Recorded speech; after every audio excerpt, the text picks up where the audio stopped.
یہ انداز جو ہے بڑا ایک چیلنجنگ سا انداز ہے، اور اس کا بھی جو پس منظر ہے پہلے آپ اس کو سمجھ لیجئے۔ نفسیاتی طور پر انسان کو اپنی خطا کا احساس ہو گیا، یہ بھی احساس ہو گیا جو میرا فرض تھا میں ادا نہیں کر رہا ہوں، مجھے ادا کرنا چاہیے، لیکن اب شیطان اگلا حربہ آزماتا ہے۔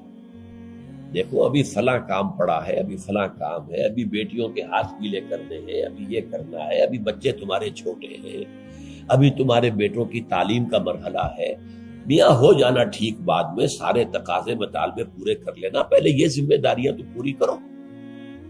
یہ حقوق العباد ہے بھائی، حقوق اللہ سے بڑھ کر ہے، یہ حقوق العباد ہے، اس کے لیے لگے رہو، پوری اپنی توانائیاں قوتیں صرف کرو، مال بناؤ، پیسہ کماؤ، تاکہ یہ ساری ذمہ داریاں ادا ہوتے رہنا۔ بعد میں ٹھیک ہے ذرا فراغت حاصل ہو جا، پھر تم سب اپنے آپ کو، اپنی پوری توانائیوں کو، اپنے پورے وقت کو اللہ کے لیے لگا دینا۔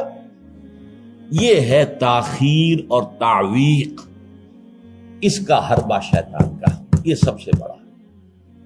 کر لیں گے بھائی، کر لیں گے، کوئی نہیں، ابھی ذرا جلدی نہیں، ابھی فلاں کام ہے، فلاں فرائض ہے، فلاں ذمہ داریاں ہیں، ذرا ان سے نمٹ لوں، پر اگر میں ریٹائر ہو جاؤں سروس سے تو پھر میں سارا اپنے آپ کو لگا دوں گا۔ وہ ریٹائرمنٹ کرتے ہیں اس وقت جب آپ کے اندر رہتا ہی کچھ نہیں، اگر آپ کے اندر کچھ رہ جائے تو وہ چھوڑیں گے آپ کو، وہ ساری توانائیاں تو گئی، اب تو آپ کھوکھلا ایک ڈھانچہ لیے پھر رہے ہیں، آپ کے اندر صلاحیت اور قوت کہاں ہے اب؟ لہذا یہ سارے دھوکے شیطان کے ہیں۔ اس میں ایک چیلنجنگ انداز میں علم یعنی وقت آیا نہیں ہے ابھی اہل ایمان کے لیے، کس چیز کا انتظار کر رہا ہے؟ جو جیسے ہی خیال ہو جائے کہ واقعی یہ فرض ہے، فوراً لبیک کہو۔ تم نے اگر کسی بھی پہلو سے تاخیر اور تعویق کا راستہ اختیار کیا تو یہ شیطان کے پھندے میں گرفتار ہونے کا وہ راستہ ہے اصل۔ وہ شیطان پھر چھوڑے گا نہیں، پھر وہ اسے آپ کو اپنے فتراک کا نخچیر بنا لے گا، اپنے تھیلے میں شکار کی حیثیت سے، جیسے کہ آپ تیتر بار کے تھیلے میں ڈال لیتے ہیں شکار کر کے، اس کے فتراک کے نخچیر بن کر رہ جاؤ گے، پھر آگے نکل نہیں سکو گے۔ یہ تاخیر اور تعویق جو ہے، یہی ہوا تھا غزوہ تبوک میں۔ حضرت کعب ابن مالک رضی اللہ تعالیٰ عنہ نے، وہ بھی ان 3 صحابہ میں سے تھے جو سچے صادق الایمان صحابہ تھے، لیکن غزوہ تبوک میں نہیں گئے۔ حضور نے واپس آ کے جو لوگ نہیں گئے تھے ان سے جواب طلبی کی، لہذا منافقین تو آئے، اللہ کی قسم ہے، خدا کی قسم ہے یا رسول اللہ، میں اللہ کو گواہ کر کے کہتا ہوں یہ تھا یہ تھا یہ تھا، یہ سبب تھا، میں نہیں جا سکتا۔ حضور فرماتے تھے مسکراتے، اچھا جائیے تشریف لے جائیں، کوئی پکڑ نہیں۔ یہ آئے جب کعب ابن مالک تو حضور کے چہرے پر مسکراہٹ تھی، تنزیہ مسکراہٹ۔ آپ فرمائیے آپ کیوں نہیں گئے تھے ہمارے ساتھ؟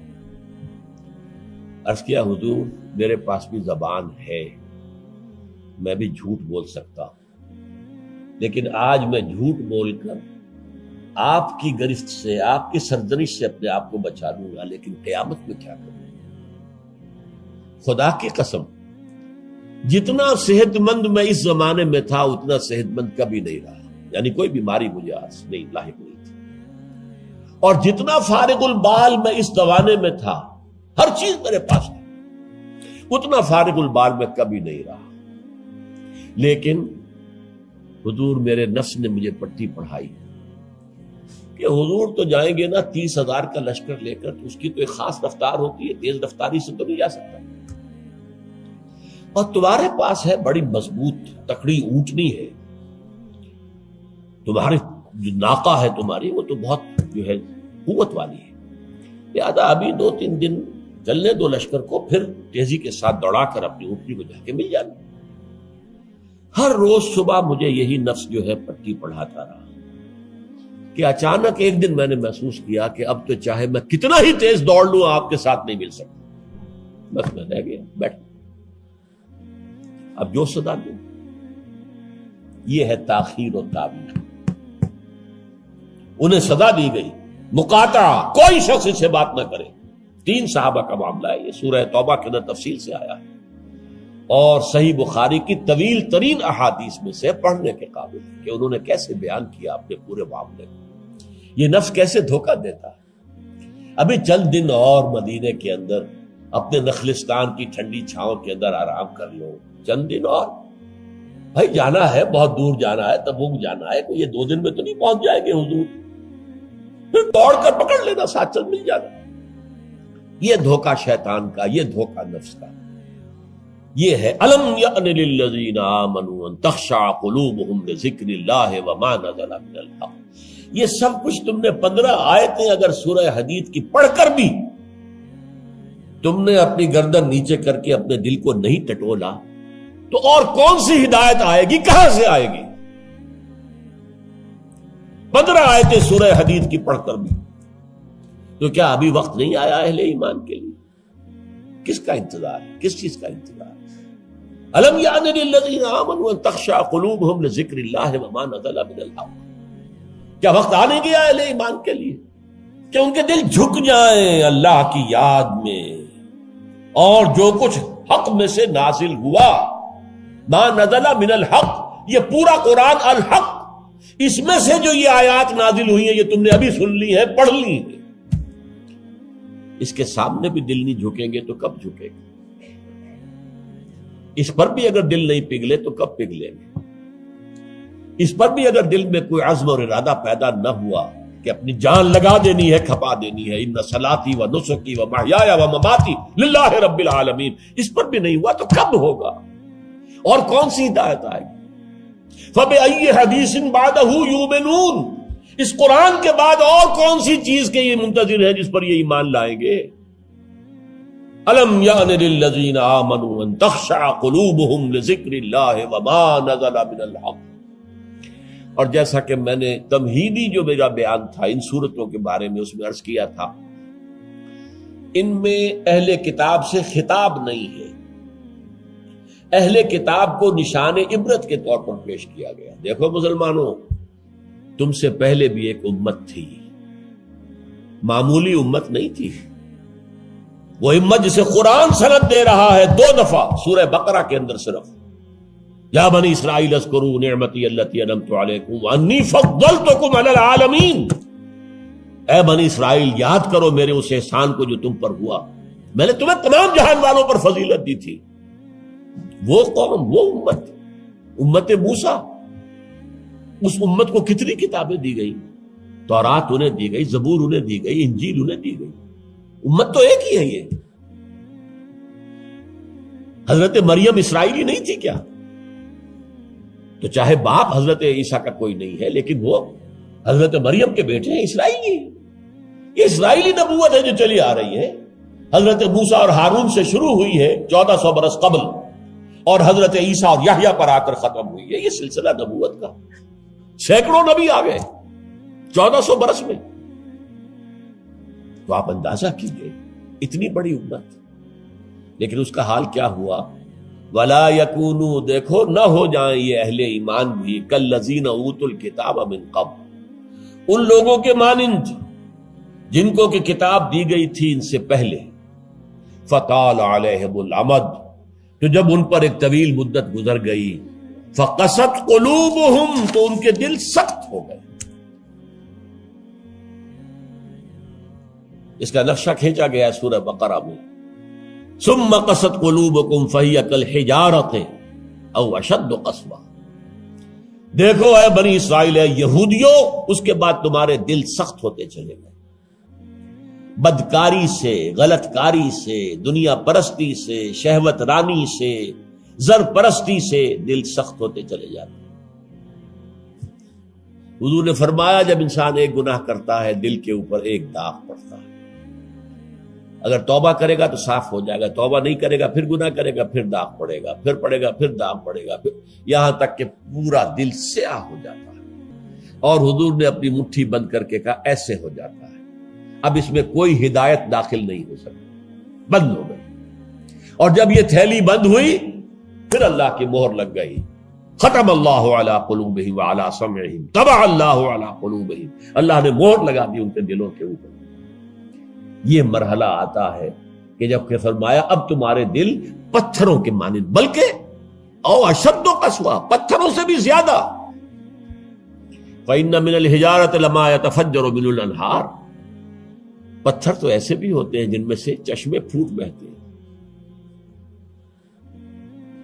وَإِنَّ مِنْهَا لَمَا يَشَّقَّقُ فَيَخْرُجُ مِنْهُ الْمَاءُ، چٹانوں میں ایسی بھی ہوتی ہیں شق ہو جاتی ہیں ان میں سے پانی نکل آتا ہے. وَإِنَّ مِنْهَا لَمَا يَهْبِطُ مِنْ خَشْيَةِ اللَّهِ، چٹانیں ایسی بھی ہوتی ہیں اللہ کے خوف سے گر پڑتی ہیں. وَمَا اللَّهُ بِغَافِلٍ عَمَّا تَعْمَلُونَ، تمہارے دل ان سے بھی سخت ہو چکے ہیں اور اللہ بے خبر نہیں ہے اس سے کہ جو تم کر رہے ہیں. آج اس امت پر بھی تو 1400 برس گزر گئے، کتنا عرصہ گزرا ہے، اور آج وہی خواہشات ہیں. ہم تو امت محمد میں ہیں صلی اللہ علیہ وسلم، وہ تو شافع محشر ہے، وہ تو ہر امتی کو بخشوا لیں گے تب جا کر راضی ہوں گے. اللہ راضی کرے گا انہیں، وہ راضی اسی وقت ہوں گے جب ہر امتی کو بخشوا لیں گے. سیاں بے کوتوال اب ڈر کاہے کا؟ جب ہمارے سیاں ہمارے شوہر کہہ لے کوتوال بن گئے تو مجھے کس کا ڈر ہے؟ کوتوال ہی کا ڈر ہوتا ہے نا کہ وہ پکڑے گا. سیاں بے کوتوال اب ڈر کاہے کا؟ یہ ہے وہ چیز امانی، دل کا امانی ہو. سیغفر لنا، ہمیں تو بخش دیا جائے گا، ہماری تو شفاعت ہو جائے گی. بھائی کچھ بھی ہے، ہم کلمہ گو تو ہیں، کچھ بھی ہیں، محمد کے نام لیوا تو ہیں صلی اللہ علیہ وسلم. لیکن یہ قرآن مجید میں یہی ان کا قول نقل کیا گیا تھا.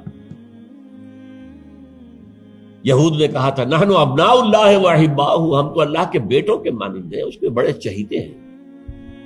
تو اللہ نے کیا جواب دیا؟ فلما يعذبكم بذنوبكم، پھر اللہ تمہیں سزائیں کیوں دیتا رہا ہے؟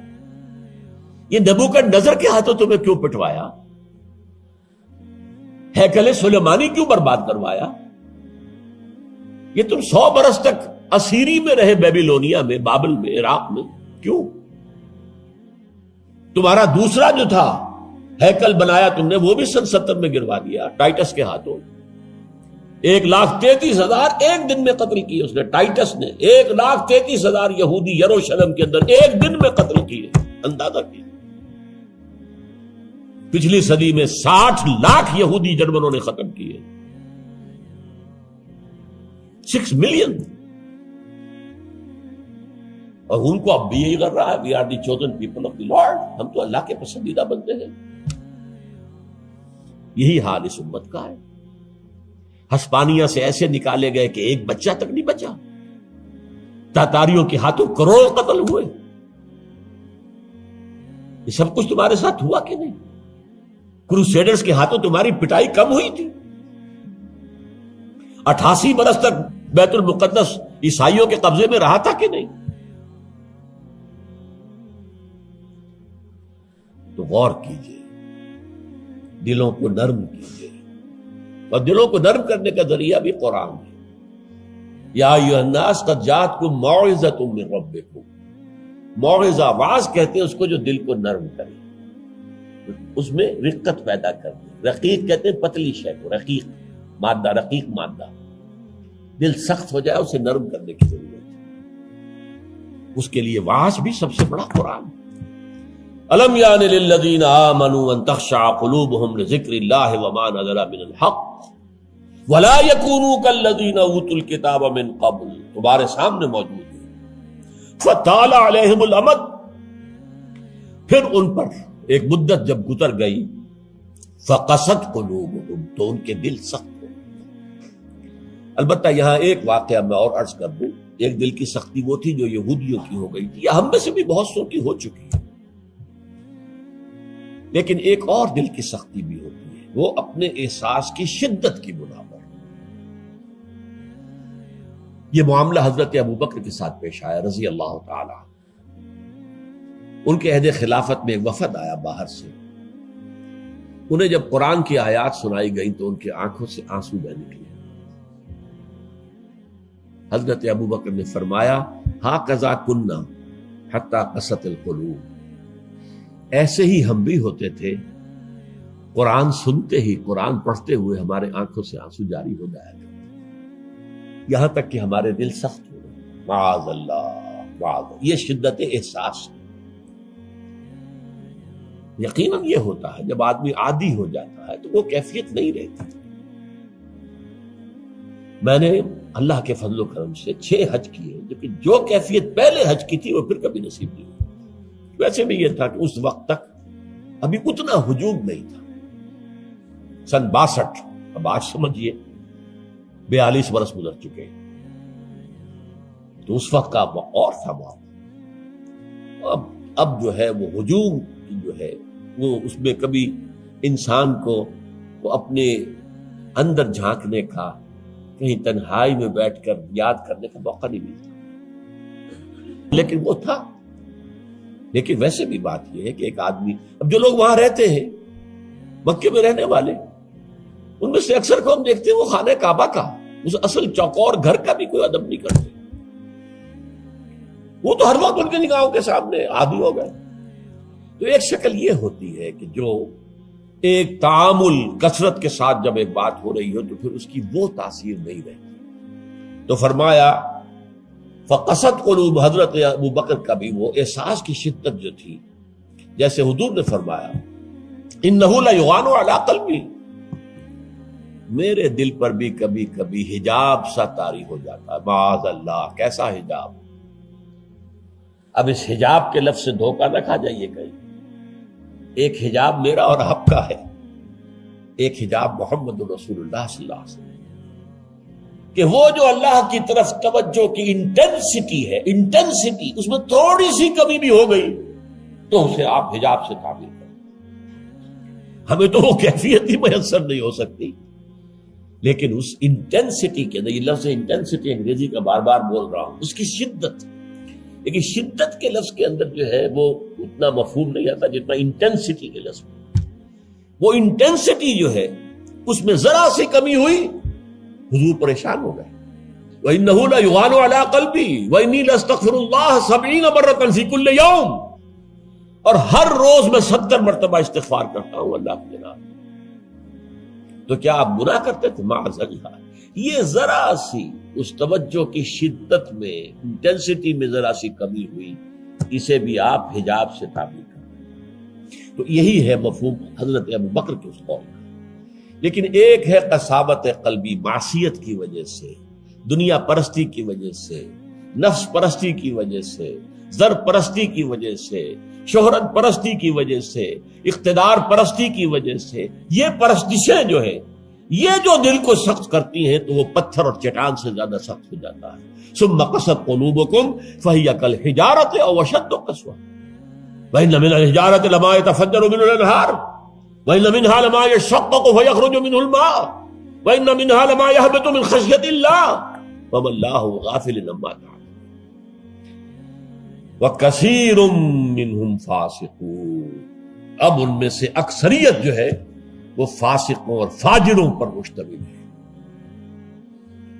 کیا یہی کیفیت آج کی مسلمان امت کی نہیں ہے؟ کیا عظیم اکثریت فساق و فجار پر مشتمل نہیں ہے؟ کیا عظیم اکثریت حرام خور نہیں ہے؟ کیا عظیم اکثریت جھوٹی نہیں ہے؟ نفاق کی تینوں علامتیں، اذا حدث کذب وَإِذَا وَعَدَ أَخْلَفَ وَإِذَا اؤْتُمِنَ خَانَ۔ حضور نے فرمایا منافق کی 3 نشانیاں ہیں، جب بولے جھوٹ بولے، وعدہ کرے خلاف ورزی کرے، امین بنایا جائے، امانت رکھوائی جائے، خیانت کرے۔ یہ الفاظ ہیں بخاری شریف کے بھی اور مسلم شریف کے بھی، اور مسلم شریف میں اضافی الفاظ ہیں وَلَوْ صَامَ وَصَلَّى وَزَعَمَ أَنَّهُ مُسْلِمٌ۔ خواہ ایسا شخص روزہ رکھتا ہو، نماز پڑھتا ہو، اپنے آپ کو مسلمان سمجھتا ہو، لیکن منافق ہے۔ یہی جو میں نے شروع میں آج بات کہی تھی، ایک نفاق ہے شعوری، ایک غیر شعوری۔ وہ منافق سمجھتے تھے ہم عقل مند ہیں، یہ بے وقوف ہے۔ وَإِذَا قِيلَ لَهُمْ آمِنُوا كَمَا آمَنَ النَّاسُ قَالُوا أَنُؤْمِنُ كَمَا آمَنَ السُّفَهَاءُ۔ جب ان سے کہا جاتا بھلے لوگوں، جیسے اور لوگ ایمان لائے ویسے ایمان لاؤ، جیسے وہ اللہ کی پکار پر لبیک کہنے کو ہر وقت تیار رہتے ہیں، کہتے ہیں ہم ان بے وقوفوں کی طرح ایمان لائیں، یہ تو پاگل ہیں، بے وقوف ہیں، فینیٹکس ہیں۔ فنڈامنٹلسٹ ہے، ایکسٹریمسٹ ہے. ہم تو ماڈریٹ اور بڑا روشن خیال اسلام جو ہے اس کے قائل ہیں. جب ان سے کہتا تھا فساد مت مچاؤ، کہتے تھے ہم تو مسلح ہیں بھائی، ہم تو چاہتے ہیں صلح. یہ محمد ہے صلی اللہ علیہ وسلم جنہوں نے اب یہ جنگ کا بازار گرم کر دیا. کیا ضرورت تھی؟ مکے میں 13 برس تبلیغ کرتے رہے، کوئی ہاتھ نہیں اٹھایا، یہی پروسیس جاری رہتا. خامخواہ یہ جنگ کا سلسلہ شروع کر دیا، کیا فائدہ؟ یہ بھی کہا جا سکتا ہے جس دشمن کو گڑ دے کر مارا جا سکتا ہے اسے زہر کا کو دینا ہے. بھائی تمہاری تعلیم اتنی اعلیٰ ہے، اتنی عمدہ ہے، فطرت کے مطابق ہے، پھیلاؤ. لیکن محمد کی سنت کچھ اور ہے، اسوہ محمدی کچھ اور ہے صلی اللہ علیہ وسلم.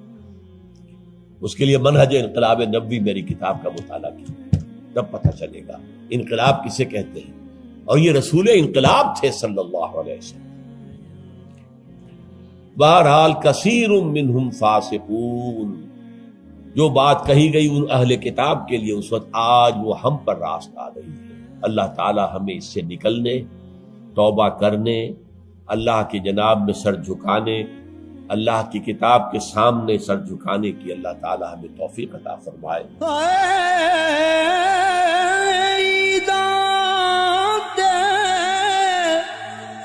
شب رات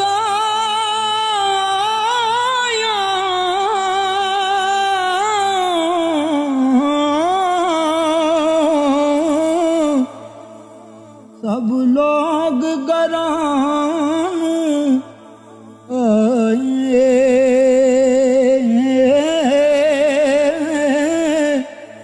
او نہیں آئے او پرت محمد جو آپ ہتھیں دفنا